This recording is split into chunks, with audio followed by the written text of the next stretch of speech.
Latest updates ఎప్పటికప్పుడు పొందడానికి big TV WhatsApp channel follow అవ్వండి. లింక్ డిస్క్రిప్షన్ లో ఉంది. డిసెంబర్ 25 అర్ధరాత్రి ఇది పోలీస్ డిపార్ట్మెంట్కు కాలరాత్రిగా మారిపోయింది. ఆ రాత్రి ఓ వార్త యావత్ తెలుగు ప్రజలను ఉలిక్కి పడేలా చేసింది. కామారెడ్డి జిల్లా బిక్కునూరు ఎస్ఐ సాయి కుమార్, బీబీపేట పోలీస్ స్టేషన్లో విధులు నిర్వహిస్తున్న లేడీ కానిస్టేబుల్ శృతి, బీబీపేట పిఎస్లో కంప్యూటర్ ఆపరేటర్గా పనిచేస్తున్న నిఖిల్, ఈ ముగ్గురి ట్రయాంగిల్ లవ్ స్టోరీకి అడ్లూరు ఎల్లారెడ్డి చెరువులో ఎండ్ కార్డు పడింది. ఈ ఘటన జరిగి వారం రోజులు గడిచిపోతున్నా వీరు ఎలా చనిపోయారన్నది ఓ మిస్టరీగానే కొనసాగుతోంది. ఒక చెరువు, ముగ్గురి చావు, సమాధానం దొరకని 30 ప్రశ్నలు. ఈ సినిమాను తలపించే ట్విస్టులు. అసలు ఈ ముగ్గురు కలిసి అడ్లూరు ఎల్లారెడ్డి పెద్ద చెరువుకు ఎందుకు వెళ్లారు?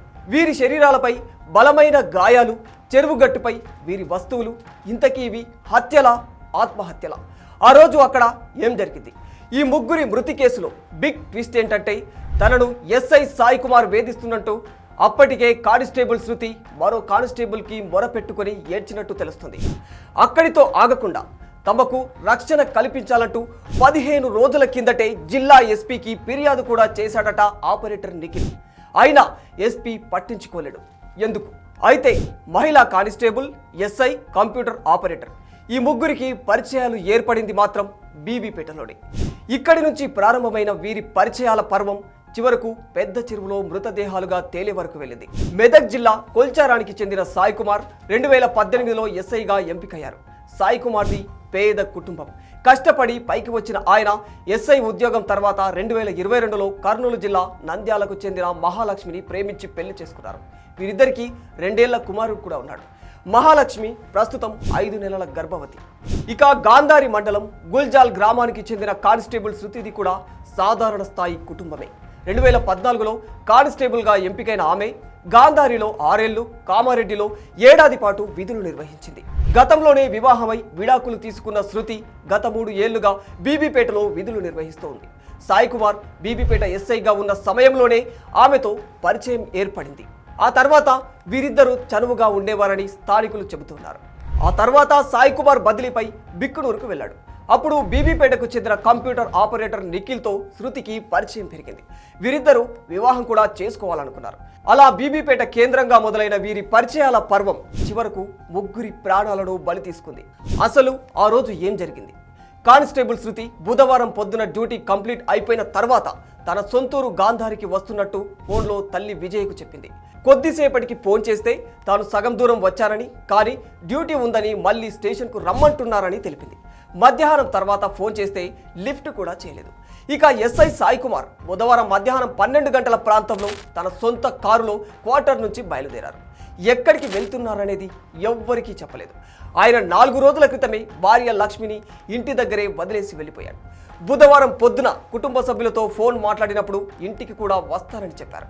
అయితే బుధవారం ఉదయం 10 గంటలకు బీబీపేటకు చెందిన తోట నిఖిల్ ఇంటి నుంచి తన ద్విచక్ర వాహనంపై బయటకు వెళ్ళాడు. 11 గంటలకు నిఖిల్కు అతడి సోదరుడు రాజేందర్ ఫోన్ చేయగా తాను వేరే పని మీద ఉన్నానని, తర్వాత ఫోన్ చేస్తానని హడావుడిగా సమాధానమిచ్చాడు. తర్వాత ఫోన్ చేసినా స్పందించలేదు. అసలు వీళ్ళు ముగ్గురు ఎక్కడ కలుసుకున్నారు? చెరువు వద్దకు ఎందుకు వెళ్లారు? ముగ్గురికి ముగ్గురు అనుకోని కావాలనే ఆత్మహత్య చేసుకున్నారా, లేక ఈ ముగ్గురిని ఇంకెవరైనా హత్య చేశారా? అసలేం జరిగింది? ఆ రోజు 11 గంటలకు Bikkanur SI Sai Kumar toll plaza ప్రాంతంలో కారులో ప్రయాణిస్తున్న దృశ్యాలు సీసీ కెమెరాలో రికార్డ్ అయ్యాయి. ఇక శృతి బస్సులో, నిఖిల్ బైక్పై ఎవరికి వారే వేరువేరుగా బయలుదేరారు. మధ్యాహ్నం 12 గంటలకు కామారెడ్డి మండలం నర్సన్నపల్లిలోని ఓ దాబా దగ్గర ముగ్గురు కలుసుకున్నారు. అక్కడే కలిసి భోజనం కూడా చేసినట్లు పోలీసులు చెబుతున్నారు. 1 గంటకు ముగ్గురు కలిసి ఎస్ఐ సొంత కారులో సదాశివనగర్ మండలం అడ్లూరు ఎల్లారెడ్డి చెరువు వద్దకు చేరుకున్నారు. ఈ చెరువు వద్ద ఏం జరిగింది? బీబీపేట పోలీసులు అక్కడికి వెళ్లి చూడగా చెరువు ఒడ్డున సెల్ ఫోన్ దొరికింది. సమీపంలోనే ఎస్ఐ సాయి కుమార్ కారు కూడా ఉంది. అందులో శృతి బ్యాగ్ ఉంది. ఎస్ఐ సెల్ ఫోన్ అతని ప్యాంటు జేబులోనూ ఉండగా మిగతా 2 ఫోన్లు మాత్రం చెరువు గట్టుపై ఉన్నాయి. చనిపోయిన వారం రోజుల ముందు నుంచే ఈ ముగ్గురు ఫోన్లలో ఎక్కువగా మాట్లాడుకున్నారు. సాయి కుమార్ 2 ఫోన్లలో కలిపి 3 సిమ్లు వాడగా నిఖిల్ 2 ఫోన్లు వాడాడు. శృతి 1 ఫోన్ వాడింది. బుధవారం ఉదయం నుంచే ఒక్కచోటికి చేరేదాకా ఫోన్లో కంటిన్యూస్గా మాట్లాడుతూనే ఉన్నారు. జిల్లా అధికారులతో ఫోన్ కాన్ఫరెన్స్లో ఉన్న సమయంలో తప్ప మిగతా సమయమంతా ముగ్గురు మాట్లాడుతూనే ఉన్నట్టు తెలుస్తుంది. అయితే శృతి, నిఖిల్ ప్రేమ వ్యవహారంలో సాయి కుమార్ ఎందుకు తలదూర్చాడు? ఈ కథకు సూత్రధారి ఎవరు? తనకు ఇష్టం లేకుండా ఈ పెళ్లి చేసుకుంటున్నారని ఎస్ఐ సాయి కుమారే శృతి, నిఖిల్లను చంపి తాను చనిపోయాడా? శృతి, నిఖిల్లు కలిసి సాయి కుమార్ను చంపే క్రమంలో వీళ్ళు చనిపోయారా? లేదా గొడవ పెద్దది కావడంతో ఇద్దరి టార్చర్ భరించలేక శృతి ఆత్మహత్య చేసుకోబోతే కాపాడే క్రమంలో ముగ్గురు చనిపోయారా? ఈ ముగ్గురి మరణం వెనక నాలుగో వ్యక్తి ఉంటే అతని గురించి పోలీసులు ఎందుకు బయట పెట్టడం లేదు? ఈ మొత్తం వ్యవహారంలో ఎస్ఐ సాయి కుమార్కు ఓ సిఐ, మరో ఎస్ఐ కూడా సహకరించినట్లు తెలుస్తుంది. ఇంకా అప్పుడే ఎస్పీ స్పందించి ఉంటే ఈ ఘటన జరిగేది కాదని జనాలు కూడా ఆరోపిస్తున్నారు. ఎస్పీకి ఫిర్యాదు చేరినప్పటి నుంచి జిల్లా హెడ్ క్వార్టర్స్లో సీసీ కెమెరాలు ఎందుకు పనిచేయడం లేదు?